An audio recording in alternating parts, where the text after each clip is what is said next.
তাকবীর। তাদেরকে মৃত বলা যাবে? রাসূলুল্লাহ চাচা হামজা নাম শুনেছেন?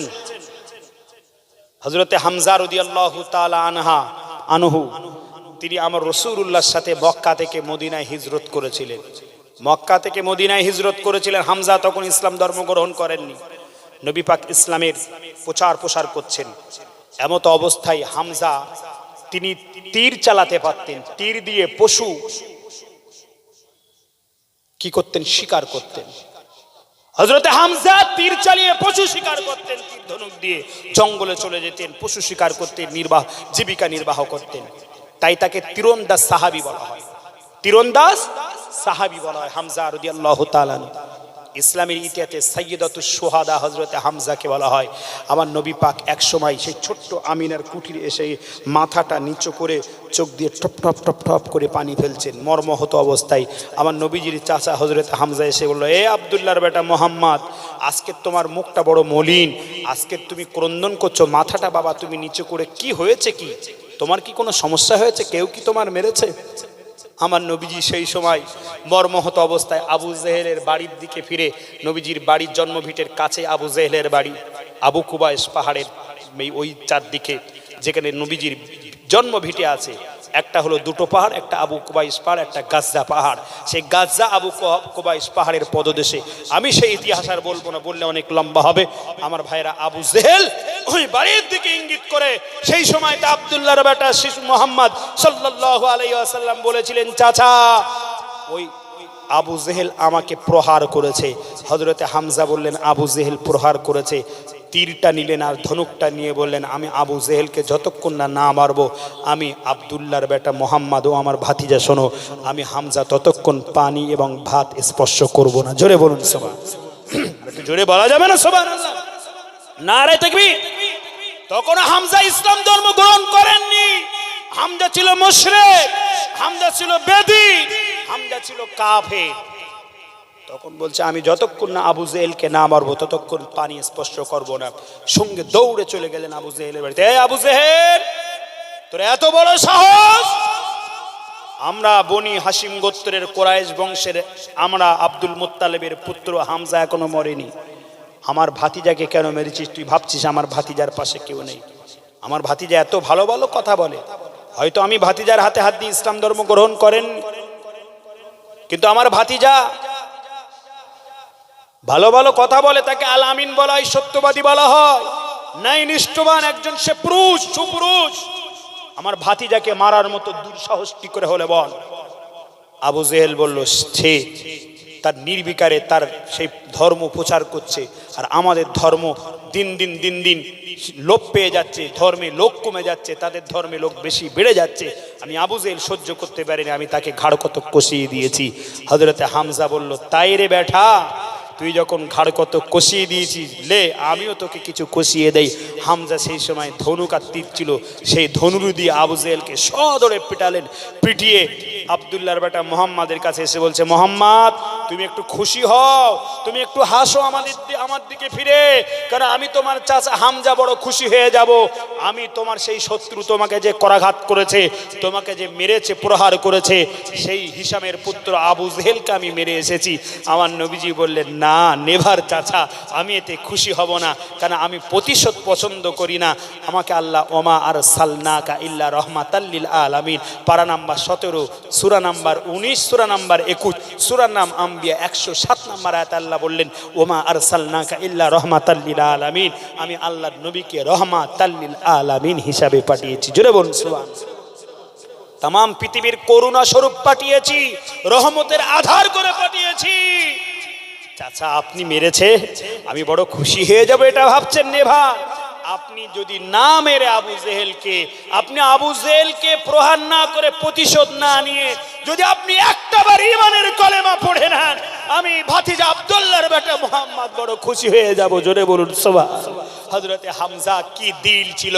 ইন্নাল্লাহ লা ইয়াহদি মান আহবাবতা ওয়ালাকিন্নাল্লাহ ইয়াহদি মান ইয়াশা।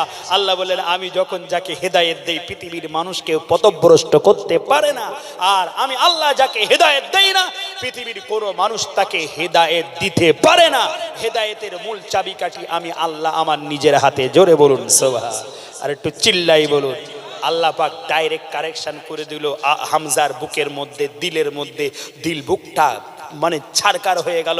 আমার নবীর প্রতি মহাব্বত, ভালোবাসা, আসক্তি বেড়ে গিয়ে বললো, ভাতিজা তুমি যখন খুশি আমি হামজাও খুশি, তোমার হাতটা একটু নরম, হাতটা আগিয়ে দাও, আমি তোমার চাচা তোমার হাতে হাত দিয়ে ইসলাম ধর্ম কবুল করব। জোরে বলুন সুবহানাল্লাহ। একটু জোরে বলা যাবে না? আমার নবীজি বড় খুশি হয়ে গেলেন ভাতি চাচার ঈমান আনাতে। বিশ্ব নবীর প্রাণ প্রিয় চাচা হযরতে হামজা রাদিয়াল্লাহু তাআলা আনহু আমার নবীজির সাথে তিনি মক্কা থেকে মদিনায় হিজরত করলেন। মক্কা থেকে মদিনায় হিজরত করার পরে প্রথম বদরের যুদ্ধ হলো, যে যুদ্ধে আবু জেহেল পৃথিবী থেকে বিদায় নিয়ে জাহান্নামী হয়ে গেল। এবার আবু জেহেলের প্রতিশোধ নেওয়ার জন্য, আবু জেহেলের হত্যার প্রতিশোধ নেওয়ার জন্য কুফার কুরাইশরা, বেদিনরা, মুরতাদরা তারা বিশাল সৈন্য সামন্ত নিয়ে, বিশাল অশ্বরোহী নিয়ে, বিশাল বড় সেনা নিয়ে, তাদের সেনাপতিত্ব নিয়ে তারা এবার ওহদের প্রান্তে চলে আসলো। বিশ্ব নবী, প্রিয় নবীকে মার্ডার করবে, আমার নবীকে দুনিয়া থেকে শেষ করে দেবে, নবীর সাহাবীদেরকে দুনিয়া থেকে শেষ করে দেবে, মদিনাকে নাস্তানাবুদ করে দেবে, মদিনার ঘরবাড়িগুলো জ্বালিয়ে দেবে, মদিনার মা বোনদের ইজ্জত লুণ্ঠন করবে, মদিনার ছোট্ট ছোট্ট বাচ্চাদেরকে কতল করবে, মদিনাকে পুড়িয়ে দাও দাও করে জ্বালিয়ে দেবে। কুফার কুরাইশরা আবু জেহেল, তার আবু জেহেল জাহান্নামের পাঠানোর প্রতিশোধ নেওয়ার জন্য কেউ লাতের কসম খেলো, কেউ হুবলের কসম খেলো, কেউ মান্নার কসম খেলো, কেউ এগুসের কসম খেলো, কেউ বা স্ত্রীকে বলছে মুহাম্মাদকে যতক্ষণ না মার্ডার না করব ততক্ষণ পর্যন্ত স্ত্রীর সঙ্গে সহবাস করব না, কেউ বা কসম খেলো মুহাম্মাদকে যতক্ষণ না না মার্ডার করব ভাত পানি কখনো খাদ্যদ্রব্য স্পর্শ করব না, কেউ বা কসম খেলো মুহাম্মাদকে যদি মার্ডার না করতে পারি মদিনা থেকে ইয়াসরিবের দেশ থেকে মক্কায় আর প্রত্যাবর্তন করব না, পাহাড়ের পদদেশ থেকে লাফ মেরে আত্মহত্যা করে জীবন যাপন করব, আত্মহত্যা করে মার্ডার হব। এইভাবে তারা কসম খেয়ে তারা মক্কা থেকে মদিনার ওহদের ময়দানে পাড়ি দিলেন। কথায় কথা বেড়ে যায় ওহদের ঘটনা, বিশাল বৃত্তান্ত দেব না, আমি শুধু ধৈর্য কাকে বলে, আমার নবীজি কেমন ধৈর্য ধরেছিলেন, সাহাবীরা কেমন ধৈর্য ধরেছিলেন, আল্লাহর ওলিরা কেমন ধৈর্য ধারণ করেছিলেন। কারণ আমি ধৈর্যর ওয়াজ করার জন্য পারা নাম্বার 2, সূরা নাম্বার 2, সূরার নাম বাকারা 153 এবং 54 নম্বর আয়াত কারিমার তাফসীর করতে করতে আমার বন্ধুরা, ভাইয়েরা, বাবাজিরা, মুহতারাম সামেনে আজম, এতদূর পর্যন্ত আগিয়ে গেলাম। আর তাদের দেখানো পথে আমাদের পথে চলতে হবে, তারা যেভাবে বলেছে সেই দিকে আনুগত্য হতে হবে। আমার নবীজি ওই ওহদের প্রান্তরে আবার নবীজির দন্দন মোবারক শহীদ হলো। বিশাল ইতিহাস সিরাতে ইবনে হিসাবে উল্লেখিত আছে, বিশাল পাহাড় যখন কম্পমান হলো, আমার নবীজি পাহাড়ে বসে আছে, এমন অবস্থায় সাইয়েদেনা আবু বকর বসে আছে, ওমর বসে আছে, উসমান বসে আছে, আর সেই সময় পাহাড় লাফালাফি করছে। আমার নবীজি বললেন, ইয়া আইয়ুহাজ জিবাল, এ আইয়ুহাজ জিবাল, এ পাহাড়, পাহাড় থেমে যা, থেমে যা, থেমে যা, পাহাড় তুই নড়ানড়ি করিস না, তোর পাশে কে আছে জানিস না? একজন নবী আছে, আর একজন সিদ্দিক আছে, আর 2 জন শহীদ আছে। একটু চিল্লায় বলা যাবে কি সুবহানাল্লাহ? আর একটু জোরে বলা যাবে না সুবহানাল্লাহ? নবীজি বললেন পাহাড়ের উপরে একজন নবী আছে, নবী তিনি নিজে আছে, একজন সিদ্দিক আছে। সিদ্দিক মানে আবু বকর, আবু বকরকে নবীজি সিদ্দিক উপাধি দিয়েছিলেন। তাহলে আবু বকর আছে। বিশ্ব নবী 3য় নম্বরে বললেন 2 জন শহীদ আছে। ওই 2 জনকে, একজন হযরতে ওমর আর একজন হযরতে উসমান। ওমর ইবনুল খাত্তাব, উসমান ইবনে আফফান ইসলামিক পিরিয়ডের দ্বিতীয় দ্বিতীয় খলিফা এবং তৃতীয় খলিফা দুজন বসে আছে। আমার নবীজি উহুদের ময়দানে 625 খ্রিস্টাব্দে, তখনও আবু বকর ইন্তেকাল করেননি, তখনও ওমর ইন্তেকাল করেননি, তখনও উসমান গনিরও পিরিয়ড শুরু হয়নি। কিন্তু আমার নবী অ্যাডভান্স কিভাবে জানতে পেরেছিলেন? আমার নবীজি এমন শিক্ষক ছিলেন, নবীজি কি বলা হয়, ইন্নামা বুইস্তু মুআল্লিমান। আমার নবীজি হলেন শিক্ষকের শিক্ষক, আমার নবীজি হলেন গুরুর গুরু। আমার নবীর মতো প্রফেট, আমার নবীর মতো টিচার, আমার নবীর মতো শিক্ষক, আমার নবীর মতো অধ্যাপক অধ্যাপিকা পৃথিবীতে একটাও কেউ আসেনি। একটু জোরে বলা যাবে কি সুবহানাল্লাহ? অনেক মোল্লা মৌলবী নবীকে মূর্খ বলে, বলে না? বলে না? উম্মি বলে। কিন্তু কাণ্ডজ্ঞান তাদের হওয়া উচিত ছিল। উম্মি শব্দটা বিশ্লেষণ তাহকিক করার আগে পরের বিশ্লেষণ তাৎপর্য বলা উচিত ছিল। আবার নবীজি যদি মূর্খ হতেন, পৃথিবীর সবচাইতে এক নাম্বার কিতাব হলো দাহলি কোরআন। এই দাহলি কোরআন আমার নবীজির প্রথম থেকে শেষ পর্যন্ত মুখস্থ ছিল না? ছিল না? আচ্ছা, যদি মুখস্থ থাকে সেই মানুষকে মূর্খ কি বলা যাবে নাকি? আমার নবীজি এতটা হাদিস বর্ণনা করেছেন, আর যিনি এতটা হাদিস, বুখারী শরীফ, মুসলিম শরীফ, আবু দাউদ শরীফ, তিরমিজি, ইবনে মাজাহ, সিয়াসাত্তার হাদিস, দারুকুতুনি, হাদিসে কুদুসি আছে না নাই? এত হাদিস আছে। যে নবী হাদিস বর্ণনা করেছেন ওই নবী কি মূর্খ হবেন? নবীজি নিজেই বলেছেন, ইন্নামা বুইস্তুম মুআল্লিমান, আমি তামাম পৃথিবীর বুকে টিচারের বাপ হিসাবে আল্লাহ পাক মুআল্লিম হিসাবে পৃথিবীতে পাঠিয়ে দিয়েছে। একটু জোরে বলা যাবে কি সুবহানাল্লাহ? আর জোরে বলা যাবে না সুবহানাল্লাহ? নারায়ে তাকবীর। আজকে যাদের কাণ্ডজ্ঞান আছে, আমি মেনে নিলাম কারোর তফসিরের জ্ঞান আছে, কারোর হাদিসের জ্ঞান আছে, কারোর ফিকহের জ্ঞান আছে, তাদের জ্ঞান তিন কালের জ্ঞান নাই। আমার নবীজির পাস্টের যত জ্ঞান ছিলেন, প্রেজেন্টের যত জ্ঞান ছিলেন এবং ফিউচারের জ্ঞান তত ছিলেন। বর্তমান শিক্ষিত মানুষদেরকে বলবে, বাবা তুমি গত 3 দিন আগে কি দিয়ে ভাত খেয়েছিলে বলতে হবে, পায়জামা কাপড় কিন্তু হলদে হয়ে যাবে। যদি বলা হয় আগামী 10 দিন পরে কোথায় যাবে, কার বাড়ি খাবে, কোথায় কিভাবে যাবে, কবে তোমার মতো হবে, কিভাবে তুমি থাকবে, এই ফিউচারের কথা মোল্লা মৌলবী বলতে পারবে না, দুনিয়ার কোনো মানুষ বলতে পারে না। কিন্তু আমার নবীকে তেনকালের জ্ঞান দিয়ে গুণান্বিত করেছিলেন। তাই নবীজি হলেন তামাম পৃথিবীর মুআল্লিম, তামাম পৃথিবীর টিচার। আমার নবী পাক ওই সময় উহুদের ময়দানে বলেছিলেন, একজন আমার পাশে দাঁড়িয়ে আছে সোহাদা, একজন দাঁড়িয়ে আছে সিদ্দিক। সিদ্দিক মানে আবু বকর, কুহাফার পুত্র আবু বকর, ইসলামিক পিরিয়ডের প্রথম খলিফা আবু বকর সিদ্দিক রাদিয়াল্লাহু তাআলা আনহু। কিন্তু উমর আছে এবং উসমান আছে। নবীজি বললেন দুজন শহীদাইন, তারা যে শহীদ হবে। আমার নবীজি অ্যাডভান্স কিভাবে জানতে পারলেন? যারা বলে আমার নবীজি মূর্খ উম্মি, তাদের কাছে প্রশ্ন করা হবে, আগামী 1 বছর পরে তুমি অমুক দিন বৈশাখ মাসের দুপুরবেলা কি দিয়ে ভাত খাবে, জানুয়ারির 1 তারিখ রাতের বেলা কি দিয়ে ভাত খাবে, জানুয়ারির 5 তারিখে কোথায় যাবে, কিভাবে থাকবে? মোল্লা মৌলবী সাধারণ শিক্ষিত মানুষ ছুটে পালিয়ে যাবে, বলতে পারবে না। আল্লাহ পাক নবীকে তেনকালের জ্ঞান দিয়ে গুণান্বিত করেছিলেন। আল্লাহর নবী হলেন খাস, আর পৃথিবীর মানুষ হলো আম। আমার খাস কখনো এক হতে পারে না, আমার খাস কখনো এক হতে পারে না। নবী নবী নবী তিনি হলেন ইমামুল আম্বিয়া, সাইয়্যিদুল মুরসালিন, শাফিউল মুসলিমিন, রাহমাতুল লিল আলামিন, নবী কামলিওয়ালা, দোজানের বাদশা, সুলতানে মদিনা, বিশ্ব সভার সভাপতি, বিশ্ব সভার মুকরুর যিনি পড়েছিলেন। আল্লাহ বলেন আমার পরে যার জ্ঞান দিয়ে গুণান্বিত করেছি, তিনকালের জ্ঞান তাকে দিয়েছি। বর্তমানের জ্ঞান, অতীতকালের জ্ঞান, ভবিষ্যতের জ্ঞান। ইংরেজিতে যাকে বলে পাস্ট, প্রেজেন্ট, ফিউচার। আরবিতে তাকে বলে হাল, মাজি, মুস্তাকবেল। আরবিতে বলে হাল, মাজি, মুস্তাকবেল। বাংলায় বলে অতীত, বর্তমান, ভবিষ্যৎ। ইংরেজিতে তাকে বলা হয় পাস্ট, প্রেজেন্ট, ফিউচার। এই পাস্ট, প্রেজেন্ট এবং ফিউচারের জ্ঞান দিয়ে আমার নবীকে জ্ঞানান্বিত করে পৃথিবীর বুকে প্রতিষ্ঠিত করে দিয়েছি। চিল্লায় বলা যাবে কি সুবহানাল্লাহ? আরো জোরে বলা যাবে কি সুবহানাল্লাহ? হযরত ওমর এবং উসমান, ওমর দ্বিতীয় খলিফা হবেন, উসমান তৃতীয় খলিফা হবেন, তারা যে শহীদ হবেন আমার নবী জানতে পারলো কিভাবে? মৌলবী বলো, কিভাবে জানতে পারলো? নবীজি যদি উম্মি হয়, মূর্খ হয়, নবীজির জ্ঞানের পাশে তুমি যেতে পারবে? মৌলবী। আল্লাহু আকবার কাবীরা।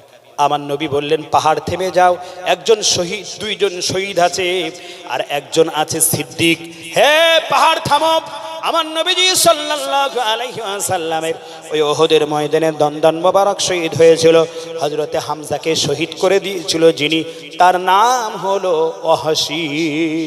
কি নাম বললাম? কি নাম বললাম? হামজার কথা বলছিলাম না? আমার নবীজি বলেছিল, চাচা ওই আবু জেহেলের মারার চাইতে তুমি যদি ইসলাম ধর্ম গ্রহণ করো, আমি রাসূলুল্লাহ আব্দুল্লাহর বেটা মুহাম্মদ তোমার ভাতিজা বড় খুশি হয়ে যাব। আমার নবীজির হাতে হাত দিয়ে সেদিন হযরতে হামজা তিনি ইসলাম ধর্ম গ্রহণ করেছিলেন। সেদিন থেকে রসুলের পক্ষে কাজ করেছিলেন, ইসলামের পক্ষে কাজ করেছিলেন, কোরআনের পক্ষে কাজ করেছিলেন, নবীজির সুন্নাতের পক্ষে কাজ করেছিলেন, দ্বীন ইসলাম প্রচার প্রসারের পক্ষে কাজ করেছিলেন। নবীজি মক্কা থেকে মদিনায় হিজরত করেছিলেন, আর আমার নবীজির সাথে নবীজির প্রাণপ্রিয় চাচা হামজাও হিজরত করেছিলেন। জোরে বলুন সুবহানাল্লাহ। তিনি বদরের যুদ্ধে অংশগ্রহণ করেছিলেন, ওহদের যুদ্ধে অংশগ্রহণ করেছে। ওহদের বিশাল যুদ্ধের ঘটনা বলছি না, আমি ওখান থেকে কালেক্ট করছি, নির্বাচন করছি। হযরতে হামজা তিনি কিভাবে শহীদ হয়েছিলেন, তাদেরকে তোমরা মৃত বলো না। হযরতে হামজা রাদিয়াল্লাহু তাআলা আনহু তাকে কিভাবে শহীদ করা হয়েছিল। ওয়াহশীকে বলছে, ওয়াহশী তোমাকে আমি ক্ষমা করে দেব, আমি রাসূলুল্লাহ, আমি ক্ষমা করতে আল্লাহ আমাকে পাঠিয়েছে, আল্লাহ আমাকে রহমাতাল লিল আলামিন হিসেবে পাঠিয়েছি, বদলা নিতে পাঠিনি।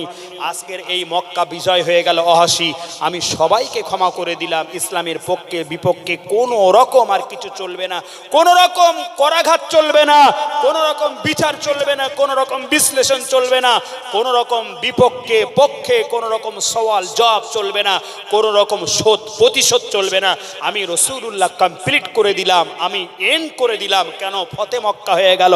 ইন্না ফাতাহনা লাকা ফাতহাম মুবিনা। যখন মক্কা বিজয় হয়ে গেল, আমি রাসূলুল্লাহ বললাম যে সবাই এই ইসলামের পক্ষে বিপক্ষে সবাই সবাই সমান, ছোট বড় সবাই সমান, উঁচু নিচু সবাই সমান, কালো সাদা সবাই সমান, সবার জন্য আমি রাসূল ক্ষমা করে দিলাম। জোরে বলুন সুবহানাল্লাহ। একটু জোরে বলা যাবে না? সেই সময় ওয়াহশী আমার নবীজির দরবারে এসেছেন। আমার নবীজি ওয়াহশীকে দেখে চিনতে পারলেন। ওয়াহশী, তোমার নাম নেই ওয়াহশী? ওয়াহশী বললেন, নাম ইয়া রাসূলুল্লাহ, আমার নাম ওয়াহশী। আমার নবীজি বললেন, ওয়াহশী তোমাকে ক্ষমা করে দিয়েছি বটে, আমি সবাইকে ক্ষমা করে দিয়েছি, কিন্তু ওয়াহশী তুমি আমার সামনে বেশি আসবে না, আমার সামনে বেশি আসবে না। যদি তুমি আমার সামনে বেশি আসো, তাহলে আমার সেই চাচাকে যেভাবে নির্মমভাবে হত্যা করা হয়েছিল, সেই নির্মম হত্যার কথা আমি রাসূলুল্লাহ আমার স্মরণ পড়ে যাবে, আমি রাসূলুল্লাহ আমার খেয়াল পড়ে যাবে, আমি থাকতে পারবো না। ওয়াহশী আমার সামনে তুমি আসবে না, একটু কম আসবে। আল্লাহর নবী ওয়াহশীকে বলেছিল, ওয়াহশী আমার চাচা হযরতে বীর হামজাকে কিভাবে শহীদ করে দেওয়া হয়েছিল একটু বর্ণনা দাও। সেই সময়টা ওয়াহশী বলেছিলেন, ইয়া রাসূলুল্লাহ, ইয়া হাবিবাল্লাহ, হুজুর জাহালাতের কারণে আমি যখন মুরতাদ ছিলাম, আমি যখন মুশরিক ছিলাম, আমি মুরতাদ এবং মুশরিক থাকা সত্ত্বে আমাদের টার্গেট ছিল হামজার উপরে, আমাদের টার্গেট ছিল আপনার প্রাণপ্রিয় চাচা হামজার উপরে। হামজাকে যদি শহীদ করতে পারি, কারণ হামজা দূর থেকে তীর চালাতে পারত, তীর ধনুক চালানোর জন্য সেই যুগে সুনাম সুজা সুখ্যাতি অর্জন করেছিল। দূর থেকে একজন তীরন্দাজ সাহাবীকে চিরতরের মতো খতম করতে হবে, তাই হামজাকে শেষ করে দিতে হবে। আল্লাহর নবী, প্রিয় নবী বলো, ওয়াহশী তাড়াতাড়ি করে বলো আমার চাচাকে কিভাবে শহীদ করে দিয়েছিলে। আল্লাহর নবী, বিশ্ব নবী যখন বললেন, ওয়াহশী বললেন, ইয়া রাসূলুল্লাহ, ইয়া হাবিবাল্লাহ, হুজুর আপনার চাচাকে চতুর্দিক থেকে যখন আমরা তীর নিক্ষেপ করতে লাগলাম, আপনার চাচা তখন রক্তে রঞ্জিত হয়ে পড়ল। তীর যখন দিয়ে তার শরীরের এক পর দিয়ে ওপর দিয়ে বার হতে লাগলো, সারা শরীরটা রক্তে রঞ্জিত হতে লাগলো, ঝাঁঝরা হতে লাগলো। আপনার চাচা আর দাঁড় হয়ে থাকতে পারলো না, চাচা আর দাঁড়িয়ে থাকতে পারলো না, সজারে তিনি মাটির উপরে লুটিয়ে পড়লেন। আর সেই মোমেন্ট টাইমে আমরা মনে করলাম বেস্ট টাইম এটাই, মোমেন্ট টাইম এটাই। আমি ওয়াহশী সেই সময়তে আপনার চাচার বডির উপরে বসে পড়লাম। আমার হাতে ছিল একটা খানজার, সেই খানজারের দুই দিকে ধার, ওই খানজার দিয়ে যদি কাউকে মারা হয়, আল্লাহি আল্লাহু আকবার, সাথে সাথে এই খানজারের সামনে থাকতে পারবে না, উভয় দিকে ধার। এই তরবারি দিয়ে যদি মারা হয় আপনার চাচা হামজাকে, আমি তার মাথা থেকে ঢটটা শিরোচ্ছেদ করে দিয়ে আলাদা করে দিলাম। ইয়া রাসূলুল্লাহ, ইয়া হাবিবাল্লাহ, হুজুর শুধু কি তাই, আপনার চাচার বডির উপরে বসে আপনার চাচার ওপেন সার্জারি করলাম। করলাম, হাড়টাকে সার্জারি করে, ওপেন হার্ট সার্জারি করে হাড়টা বার করলাম, বক্ষকে বিদরণ করলাম, বুকটা ছিঁড়ে ফেললাম, বুকের মধ্য থেকে হার্ট কলিজাটা বার করলাম, কলিজা নিয়ে আমি হিন্দাকে দিলাম, আবু সুফিয়ানের স্ত্রী হিন্দা। হিন্দা আপনার চাচার ওই হার্ট কলিজা চিবিয়ে চিবিয়ে চিবিয়ে চিবিয়ে খেয়েছিল। ইয়া রাসূলুল্লাহ, ইয়া হাবিবাল্লাহ, হুজুর গো, আপনার চাচা হামজার দুটো কান কেটে নিয়েছিলাম, আপনার চাচার হামজার নাক কেটে নিয়েছিলাম, আপনার চাচার হামজার দুইটো চোখ আমরা তরবারি দিয়ে তুলে নিয়েছিলাম, চোখের মণিগুলো। ইয়া রাসূলুল্লাহ, আপনার চাচার জিহ্বাটা কর্তন করে নিয়েছিলাম। ওই চোখ এবং জিহ্বা, কান এবং সমস্ত অঙ্গ প্রত্যঙ্গগুলো আমরা মালা গেঁথে নিয়ে আমি হিন্দাকে দিয়েছিলাম। হিন্দা মালা পরে চতুর্দিক থেকে সে বলে বলে বেড়াতে লাগলো, আমি দেখো ওই রসুলের চাচা আব্দুল্লাহর বেটা মুহাম্মাদের চাচা, আমি আবু জেহেল হত্যার প্রতিশোধ নিয়েছি। হামজার শরীরটাকে জর্জরিত করে কাঁচা তার কলিজা চিবিয়ে চিবিয়ে খাচ্ছি, আর গলায় তার সমস্ত অঙ্গ প্রত্যঙ্গগুলো পরে এমন করে মালার মতো বেড়াচ্ছি। আল্লাহর নবী সেই সময়তে টপ টপ করে চোখ দিয়ে পানি ফেলছে, আমার নবীজি অশ্রু দিয়ে পানি ফেলছে, চোখ দিয়ে দুই চোখ ভরে পানি পড়ছে। আমার নবীজি বললেন, ওয়াহাশী, তুমি আমার সামনে আর আসবে না। আমার চাচা যেদিন আবু জেহেলকে প্রহার করলো, আমি বললাম, চাচা তুমি যদি আমার হাতে হাত দিয়ে ইসলাম ধর্ম গ্রহণ করো, আমি ভাতিজা আব্দুল্লাহর বেটা মুহাম্মদ বড় খুশি হয়ে যাব। আমার চাচা সেই সময়তে বলল, ভাতিজার এক মুহূর্ত দেরি করলাম না, তোমার হাতে হাত দিয়ে আমি ইমানের কলেমা পড়ে নেব। আমার চাচা হামজা যেদিন ইমানের কলেমা পড়ে নিয়েছিল, সেদিন থেকে আমি বিশ্ব নবী হাবিবুল্লাহ বড় সাহস পেলাম, দিন ইসলাম প্রচার প্রসারে বড় সুবিধা পেলাম। আমার চাচার মতো একটা বীর আমার ইসলাম ধর্ম সে গ্রহণ করেছে। আমার নবী পাক সেই সময়তে বললেন, ওয়াহাশী, তুমি একটু আমার সামনে কম আসবে। ওয়াহাশী সেই সময়তে বলেছিল, আল্লাহি ইয়া রাসূলুল্লাহ, ইয়া হাবিবাল্লাহ, হুজুর আপনার কাছে কথা দিলাম, আল্লাহকে সাক্ষী রেখে আমি ওয়াহাশী যে তরবারি দিয়ে আমি আপনার ইসলামিক বীর শ্রেষ্ঠ সন্তান আপনার প্রাণ প্রিয় চাচা হামজাকে শহীদ করে দিয়েছি, আমি ওয়াহাশী সেই তরবারিটা এখনো তুলে রেখেছি। ইয়া রাসূলুল্লাহ, ইয়া হাবিবাল্লাহ, হুজুর বেয়াদবি ক্ষমা করবেন, জাহেলিয়াতের কারণে আমি তখন মুরতাদ এবং মুশরিক ছিলাম, সেজন্য এই কাণ্ড ঘটিয়েছিলাম। আমি যখন ইসলাম ধর্ম গ্রহণ করেছি, ইয়া রাসূলুল্লাহ, আজকের ফাতে মক্কা হয়ে গেল, আমি কথা দিলাম আপনার সামনে আর আসবো না, কারণ আপনার সামনে যদি আসি আপনার চাচার কথা খেয়াল পড়ে যাবে। আমি ওয়াহাশী কথা দিলাম, আমি যতদিন বেঁচে থাকবো আপনার সামনে আর আসবো না। কিন্তু আজকে আমি আল্লাহর কসম খেয়ে বলি, যে তরবারি দিয়ে ইসলামিক একজন বীর সন্তানকে শহীদ করে দিয়েছি, আমি সেই তরবারি দিয়ে ইসলামের সবচাইতে ভণ্ড, ইসলামের সবচাইতে শত্রুকে একদিন এই তরবারি দিয়ে ওয়াহাশী যতক্ষণ না মারবো, আল্লাহ পাক আমাকে আপনি মরণ দেবেন না। জোরে বলা যাবে না সুবহানাল্লাহ, নারায়ে তাকবীর। ওয়াহাশী নবীকে বলেছিলেন, নবী আপনি দোয়া করুন, ইসলামিক বীর সন্তান শ্রেষ্ঠ সন্তানকে আমি যে তরবারি দিয়ে কতল করেছি, শহীদ করে দিয়েছি, সেই একই তরবারি দিয়ে ইসলামের বড় শত্রুকে যতক্ষণ না মারবো, আমি ওয়াহাশী আমার জন্য একটু দোয়া করুন। আমি কথা দিচ্ছি আপনার সামনে আসবো না, যদি আসি আপনার সেই চাচার কথা মনে পড়বে, আমি কথা দিলাম আর আসবো না, কিন্তু আপনি আমার জন্য দোয়া করুন, আমি ইসলামের চির শত্রু বড় শত্রুকে না মরা পর্যন্ত ওয়াহাশী যেন পৃথিবী থেকে বিদায় না নেয়। জোরে বলুন সুবহানাল্লাহ। কথায় কথা বেড়ে যায় আমার বন্ধুরা, আমার ভাইয়েরা, আল্লাহর নবী পৃথিবী থেকে বিদায় নিলেন 632 খ্রিস্টাব্দে। বিশ্বনবী প্রিয় নবী সাল্লাল্লাহু আলাইহি ওয়াসাল্লাম আজও পর্যন্ত মদিনার মসজিদে নববী শরীফেতে তিনি শুয়ে আছেন, আমাদের দিকে তাকিয়ে আছেন। আমরা যারা নবীকে অনুসরণ করেছি, আনুগত্য করেছি, আনুগত্য করতে হবে আল্লাহ। আমি আপনাদের কাছে কোরআন রেখেছি, হাদিস রেখেছি। আল্লাহর নবী একটি হাদিসে বলছেন, লা ইউমিনু আহাদুকুম হাত্তা আকুনা হাব্বা ইলাইহি মিন ওয়ালিদিহি আও ওয়ালাদিহি ওয়ান নাসি আজমাইন। He is not a complete Muslim who does not love me more than his parents, his children and all worldly things. আমি ইংরেজিতে আপনাদের কাছে একটু বললাম, এবার আরবিতে বলি। আল্লাহর নবী বললেন, লা ইউমিনু, যতক্ষণ পর্যন্ত তোমরা ঈমানদার হবে না, he is not a complete মুমিন, যতক্ষণ পর্যন্ত মুমিন হবে না, who does not love me, যতক্ষণ না হাত্তা কুনা হাব্বা ইলাইহি, আমি রাসূলুল্লাহ আমাকে ভালো না বাসবে, তোমার স্ত্রী পরিজন সন্তান সন্ততি পার্থিব জগতে যা কিছু আছে সব চাইতে আমি রাসূলুল্লাহ, আমাকে ভালো না বাসতে পারলে ততক্ষণ পর্যন্ত ঈমানদার বলে পরিগণিত সাব্যস্ত হবে না। নবীজি সাহাবীরা কেমন ভালোবেসেছিলেন, তাবিনরা কেমন ভালোবেসেছিলেন, মুতাতাবিনরা কেমন ভালোবেসেছিলেন, ইমাম মুস্তাহিদিগণ কেমন ভালোবেসেছিলেন, দুনিয়ার পৃথিবীর গৌস কুতুব আব্দুল নাকিব নাজিম নাসিব, আল্লাহর ওলিরা কেমন, আল্লাহর ওলিরা কেমন আল্লাহর নবীকে ভালোবেসেছিলেন। একটু জোরে বলা যাবে কি সুবহানাল্লাহ? আর একটু চিল্লায় বলা যাবে না সুবহানাল্লাহ? নারায়ে তাকবীর। পারা নাম্বার 2, সূরা নাম্বার 2, সূরা নাম্বার 162 নম্বর আয়াত আল্লাহ বললেন, আল্লাহ পাক কি বললেন? পৃথিবীতে আল্লাহ পাক অনেক কথা বললেন, কোরআন হাদিসের মধ্যে সাব্যস্ত এসেছে। সূরা ইউনূসের মধ্যে ওলিদের কথা বললেন, সূরা বাকারার মধ্যে ওলিদের কথা বললেন, সূরা ইউনূসের মধ্যে আল্লাহ বললেন, আলা ইন্না আউলিয়া আল্লাহি লা খাউফুন আলাইহিম ওয়ালা হুম ইয়াহজানুন। তোমরা ওলিদেরকে সাবধান থেকে যাও, যাকে আমি বন্ধু সাব্যস্ত করেছি, যাকে ওলি হিসেবে সাব্যস্ত করেছি, যাকে ফ্রেন্ড হিসেবে সাব্যস্ত করেছি, তাদেরকে তোমরা কখনো মৃত বলো না।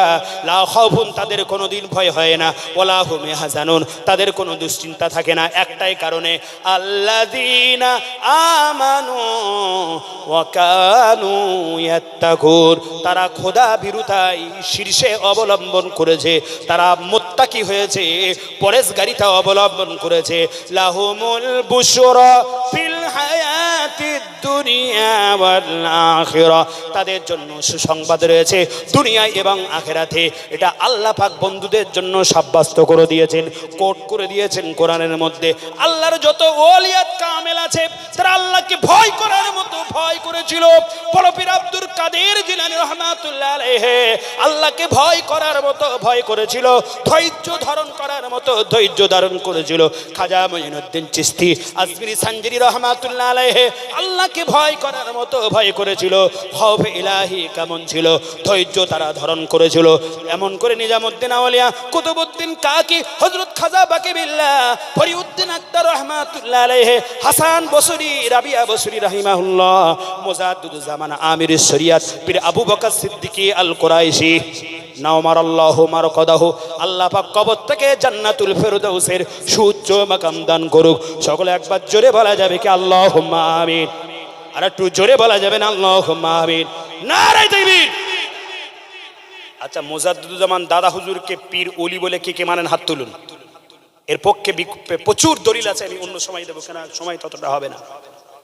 দলিল দেবো ইনশাআল্লাহ, দলিল ছাড়া, কোরআন হাদিস ছাড়া কথা বলবো না। মুজাদ্দিদুজ্জামান দাদা হুজুর রহমাতুল্লাহ আলাইহি, তার কলিজার টুকরা কাইয়ুমুজ্জামান বড় হুজুর রহমাতুল্লাহ আলাইহি, মুফতি আজম মিজলা হুজুর রহমাতুল্লাহ আলাইহি, সেজলা হুজুর রহমাতুল্লাহ আলাইহি, মাদারাজাতুলি নহজুর রহমাতুল্লাহ আলাইহি, তার নাম ছিল বাবা নাজমুস শাহাদাত। কি নাম বললাম? কি নাম? নাজমুস শাহাদাত। আগামী 21, 22, 23 ফাল্গুন ফুরফুরা ইসলে সব আছে না? 21, 22, 23 এই সালে সব মাহফিল। দাদা হুজুরের ভক্ত মুহিব্বিন মুরিদিন খলিফারা চতুর্দিক থেকে 1000 নয়, 2000 নয়, 13,000-এর মতো খলিফা, জগৎ বিখ্যাত খলিফা আল্লামা হিন্দ রুহুল আমিন রাহমাতুল্লাহ আলাইহি এশিয়া মহাদেশের বড় মুহাদ্দিস ছিলেন, মুবাল্লিগ ছিলেন, ফাকিহে কাবল ছিলেন। আমার ভাইয়েরা বন্ধুরা, এরকম দাদা হুজুর রহমাতুল্লাহ আলাইহির ছোট বড় কম বেশি 13,000-এর মতো খলিফা ছিলেন, মুরিদ মুতাকিদিন মুহিব্বিন ছিলেন। 21, 22, 23 ফাল্গুন ইসালে সব মাহফিলে দাদা হুজুর রহমাতুল্লাহ আলাইহির রুহানি দুহা তাওয়াজ্জা বাবারকাত ফয়েজ নিতে যায় না যায়? একটু জোরে বলো। আল্লাহর ওলিরা ইন্তেকাল করলে তাদের সেই রেখে যাওয়ার আঙ্গিনাতে যাবেন, তাদের ফয়েজ চলে। বসিরহাটের শেরে বেঙ্গল আল্লামা হিন্দ রুহুল আমিন রহমাতুল্লাহ আলাইহি, আমি মন বড়া কথা বলছি না, যখন বসে আল্লামা হুজুর রহমাতুল্লাহ আলাইহি ইন্তেকাল করলেন, ইন্তেকাল করার আগেতে আমার দাদুজান পানিগোবরা শাহ সাহেব কেবলা, মুর্শেদ কেবলা আব্দুল আজিজ রহমাতুল্লাহ আলাইহির কাছে বললেন, বাবা আব্দুল আজিজ, এই বসিরহাট আমিনিয়া মাদ্রাসার ইসালে সবের 3 দিন 17, 18, 19 ফাল্গুন ইসালে সব মাহফিলের জামাতের দায়িত্ব তোমাকে দিলাম, বাবা তুমি ইমামতি করবে। আপনারা জানেন তো নাকি? হ্যাঁ, সাক্ষী আপনারা আছেন, মুরব্বীরা আছে। পানিগবরা হাফেজ সাহেব হুজুর রহমাতুল্লাহ আলাইহি 17, 18, 19 ফাল্গুন 16 ফাল্গুন মাদ্রাসায় চলে আসতেন। দরগাপুরি হুজুরের পরে আজীবন তিনি সভাপতি ছিলেন আর সিনিয়র মাদ্রাসার সেক্রেটারি ছিলেন। আজকে যে বসিরহাট মাদ্রাসার যে সদস্যকরণ আছে না, ওই সদস্যকরণ প্রথমে পানিগবরার হুজুর রহমাতুল্লাহ আলাইহি বসিরহাট আমিনিয়া মাদ্রাসা ইসালের সব মাহফিলের জন্য তিনি চালু করেছিলেন। কেন বসিরহাট হুজুর বলেছেন, বাবা আমি রুহুল আমিন তোমাদের জন্য বলে যায়, আমার এই মাদ্রাসা এবং ইসালের সব মাহফিলকে আল্লাহ কবুল করে নিয়েছে। এই মাদ্রাসা এবং ইসালের সব মাহফিলের জন্য যারা মহব্বত করবে, ভালোবাসবে, বাবা আমি রুহুল আমিন কবরে শুয়ে শুয়ে তার জন্য দোয়া করব।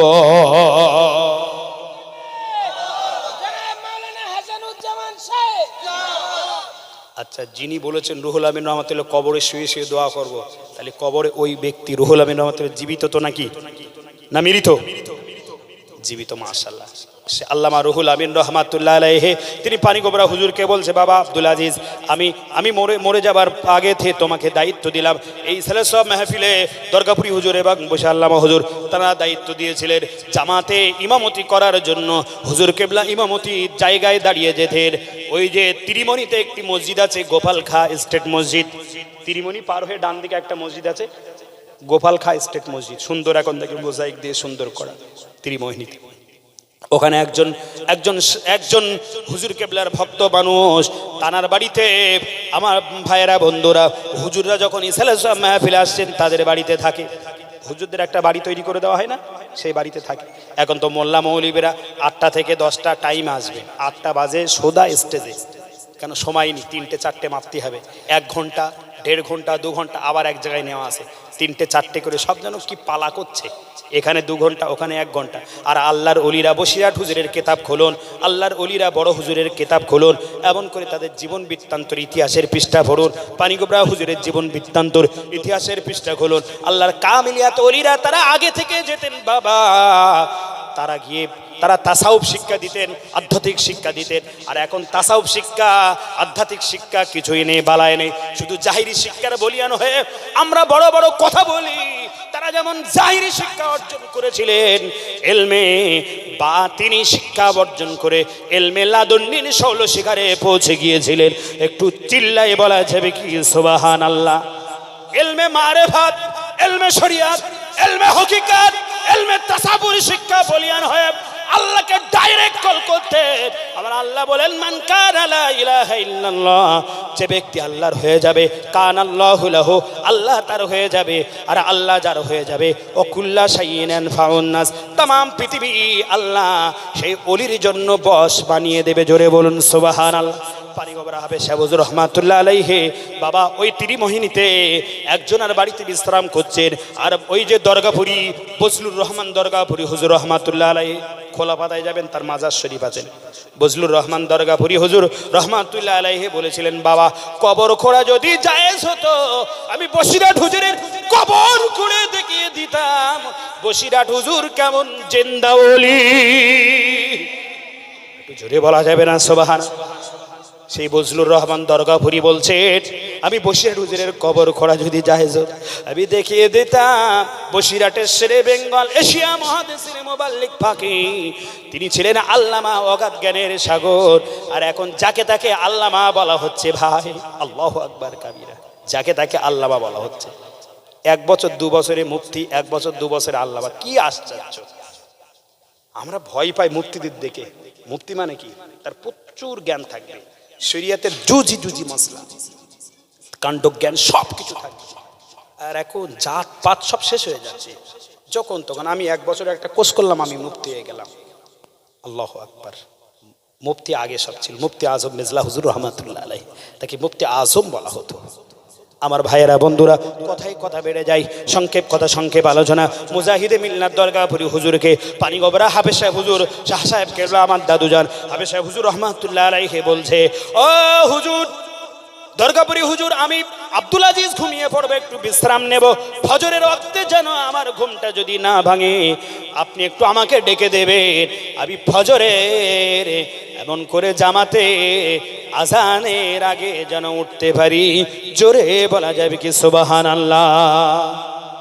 মুজাহিদে মিল্লাত দরগাপুরি হুজুর বলছে ঠিক আছে নাম আব্দুল আজিজ, অবশ্যই আমি তোমাকে ডেকে দেবো যদি আল্লাহ আমাকে ঘুম ভাঙিয়ে দেয়। হুজুরও শুয়ে পড়েছেন, পানিগোবরা হুজুর, দরগাপুরি হুজুরও শুয়ে পড়েছেন।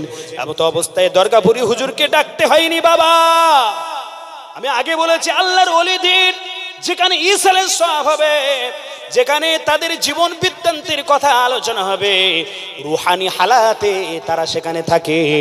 প্রমাণ দিয়েছিলেন যিনি মুজাহিদে মিল্লাত দরগাপুরি নাম তার, তিনি বলছেন যে বসে আল্লামা হুজুর রহমাতুল্লাহ আলাইহি ওই ইসালের সব মাহফিলে পানিগোবরা হুজুর যখন ঘুমিয়ে আছে, পানিগোবরা শাহ সাহেব কেবলা হুজুর রহমাতুল্লাহ আলাইহি বলেছিলেন বাবা আমাকে দরগা হুজুর ডাকার আগে বসিরা আল্লামা হুজুর রুহুল আমিন রহমাতুল্লাহ আলাইহি আমি ঘুমিয়ে আছি, ফজরের আজানের আগে আমার মাথার কাছে এসে মাথা নেড়ে নেড়ে বলছে ও বাবা আব্দুল আজিজ, ও হাফেজ সাহেব আব্দুল আজিজ, তাড়াতাড়ি করে ওঠো বাবা আমিনিয়া মাদ্রাসার ইসালে সবে ফজরের ওয়াক্ত হয়ে গেল, আজান হবে, তাড়াতাড়ি করে ওঠো বাবা, ইমামে জামাতের ইমামতি করতে হবে।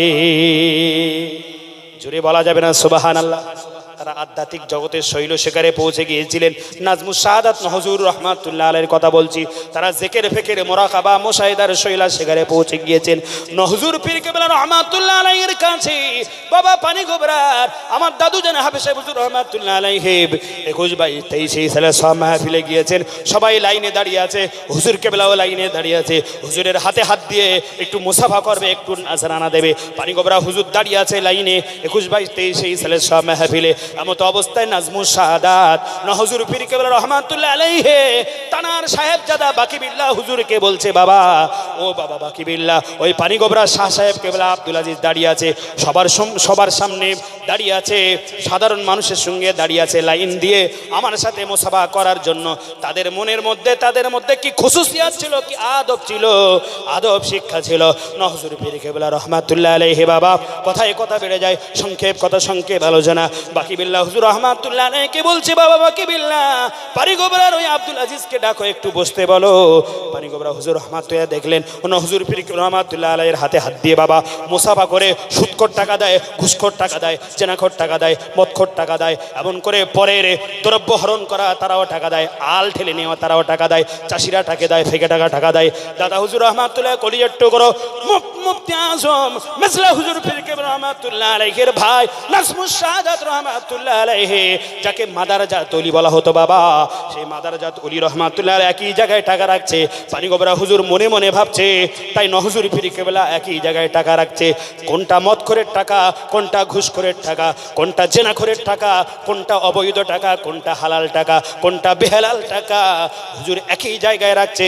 নহুজুর পীর কেবলা রহমাতুল্লাহ আলাইহি বলেছিল বাবা ক্ষান্ত হও, মাথা গরম করো না, ওয়াজ নসিহত হোক আর 21 22 23 কমপ্লিট হোক বাবা, আমি তোমাকে বলে দেব টাকা কিভাবে বাঁধা যায়। টাকা নিজে কথা বলবে, মদখোরের টাকা বাবা আমি নাজমুস সাদাত ভক্ষণ করি না। একটু জোরে বলা যাবে কি সুবহানাল্লাহ? একটু জোরে বলা যাবে না সুবহানাল্লাহ? নারে তাকবীর। এতটুকু আলোচনা রেখে আমি প্রথমে বলেছি পারা নাম্বার 2 সূরা নাম্বার 2 সূরার নাম বাকারা 153 154 নাম্বার তাফসীর করতে করতে এত দূর আসলাম। কি করতে হবে? ইয়া আইয়ুহাল্লাযীনা আমানু, ওহে ঈমানদার খোদা বিশ্বাসীগণ, আমানুস্তাঈনু বিসসবরি ওয়াসসালাহ, সবর এবং ধৈর্যের মাধ্যমে আল্লাহর কাছে চাইতে হবে। যদি চাইতে পারি ইন্নাল্লাহা মাআস সাবিরিন, নিশ্চয় আল্লাহ সবর ধৈর্যশালীদের মধ্যে আছে। তারপরে ওলিদের কেমন ধৈর্য ছিল, সাহাবীদের কেমন ধৈর্য ছিল। আমি গোড়াই বলেছি সে ওয়াহশির কথা, তরবারি তুলে রেখে দিয়েছিল, ওই তরবারি দিয়ে কি করেছিল? শ্রেষ্ঠ পৃথিবীর একজন ইসলামের শত্রু তাকে কতল করে দিয়েছিল। সে কথা আজকের এখানে রেখে ইনকমপ্লিট রেখে আমি আমার বক্তব্য ইতি করব। আমার ভাইয়েরা বন্ধুরা, পরবর্তী বক্তা আবার না এসে গিয়েছেন, একদম না, আমার ভাইজান এসেছেন, জনাব মাওলানা হাসিবুর রহমান সাহেব এসেছেন, তিনি বক্তব্য রাখবেন। আমার ভাইজানেরা বন্ধুরা, পানিগোবরা হাফেজ সাহেব হুজুর রহমাতুল্লাহ আলাইহির ইসালে সব মাহফিল প্রত্যেক পয়লা এবং দোসরা চৈত্র হয় না আপনাদের খাস দাওয়াত। আর একটা বছর 28 29 মাঘ হবে, আগামী বছর 28 29 মাঘ আবার 15 তারিখ আমরা ফিরে যাব হুজুর কেবলার ওখানে। বাংলা মাসের প্রথম বৃহস্পতিবার জেকেরের মজলিস প্রতিষ্ঠিত হয় আমার বড় চাচা জান হুজুর কেবলা, তিনি সেই জেকেরের মজলিস পরিচালনা করেন। আপনাদেরকে খাস দাওয়াত দিলাম। যারা মোহতরাম বন্ধুবার